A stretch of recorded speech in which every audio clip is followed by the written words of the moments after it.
ဒီနေ့ tutorial မှာဆိုရင်ကျွန်တော်တို့ဗီဒီယိုရဲ့အပေါ်က cinematic bar လို့ခေါ်တဲ့ blur bar လေးထည့်ထားရဲ့ပြီးတော့ဗီဒီယိုရဲ့အစမှာဆိုလို့ရှိရင် screen အပိတ်ကနေဖွင့်ထားတဲ့ပုံစံမျိုးနောက်ဆုံးမှာ screen ပိတ်သွားတဲ့ပုံစံမျိုးကိုကျွန်တော်ဒီနေ့ sharing လုပ်ပေးမှာဖြစ်ပါတယ်ဒီနည်းလေးကအရန်ကိုလွယ်ကူပါတယ်အကုန်လုံးလဲလွယ်ကူနဲ့လိုက်လုပ်တက်လိမ့်မယ်လို့ထင်ပါတယ်အဲ့တော့ကျွန်တော် sharing လုပ်ပေးမယ်ဗီဒီယိုပုံစံလေးကိုကျွန်တော်ပြပေးပါမယ်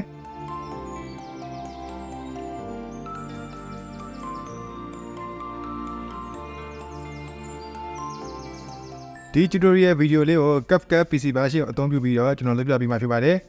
။ Okay အဲ့တော့ကျွန်တော်တို့ကွန်ပျူတာ Capcut ကိုဖွင့်မယ်။ New project ကိုသွားမယ်။ Import ကနေကျွန်တော်တို့သုံးမဲ့ဗီဒီယိုလေးကိုထည့်ပါမယ်။ဒီဗီဒီယိုလေးကိုကျွန်တော်အသုံးပြုပြီးလုပ်ပြပေးပါမယ်။ကျွန်တော်ရဲ့ main channel ဖြစ်တဲ့ Capcut ဘက်မှာကျွန်တော် Capcut PC ဘာရှိကိုဘယ်လိုမျိုး download ဆွဲရမယ်။သူ့ရဲ့အခြေခံအသုံးပြုနည်းလေးတွေကိုကျွန်တော်ဗီဒီယိုလုပ်ပေးထားတာရှိပါတယ်။ Okay ကျွန်တော်တို့အသုံးပြုမဲ့ဗီဒီယိုလေးကိုဆွဲပြီးတော့ကျွန်တော်တို့ timeline လေးတွေကိုထည့်လိုက်ပါမယ်။ဒီဗီဒီယိုလေးပါအဲ့တော့ကျွန်တော်တို့အရင်ဆုံးအပေါ်က cinematic bar လေးကိုအရင်ဆုံးထည့်မယ်အဲ့အတွက်ကျွန်တော်တို့ရဲ့ဗီဒီယိုကလေးလေးကိုချက်ထောက်ထားမယ် basic cut out mask enhance ဆိုတဲ့က mask ဆိုတဲ့ဟာကိုဝင်မယ်ဒီမှာ၃ခုမြောက်မှာ flare straight ဆိုတာရှိတယ်အဲ့ကောင်ကိုချက်နေလေပါ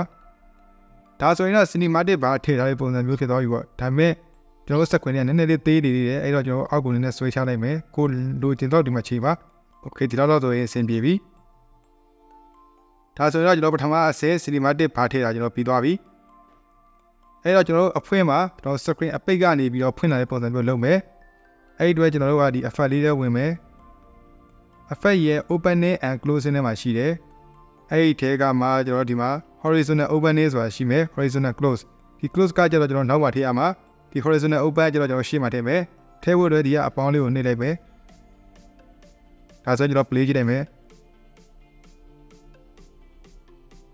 ဒါဆိုရင်အဖွင့်ပုံစံလေးရပြီဒါကိုလည်းကျွန်တော်တို့ကကိုလိုချင်လို့နှေးမြန်လို့ရတယ်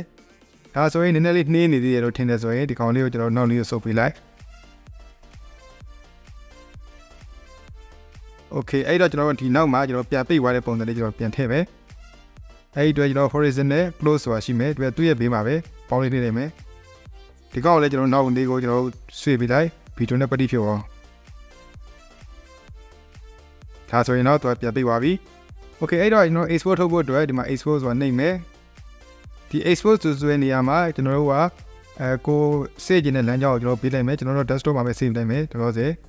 ကျွန်တော် select ပေးမယ်ကျွန်တော်ရောဘာမှပြင်စရာမလိုဘူးကျွန်တော်က frame rate ကိုကျွန်တော်တို့ဒီမှာပြင်လို့ရတယ်16နဲ့ကျွန်တော်ထုတ်လိုက်မယ် title မှာကျွန်တော် video name ပေးလို့ရမယ် cinematic လို့ပဲကျွန်တော်ပေးလိုက်မယ် export ထုတ်လိုက်မယ်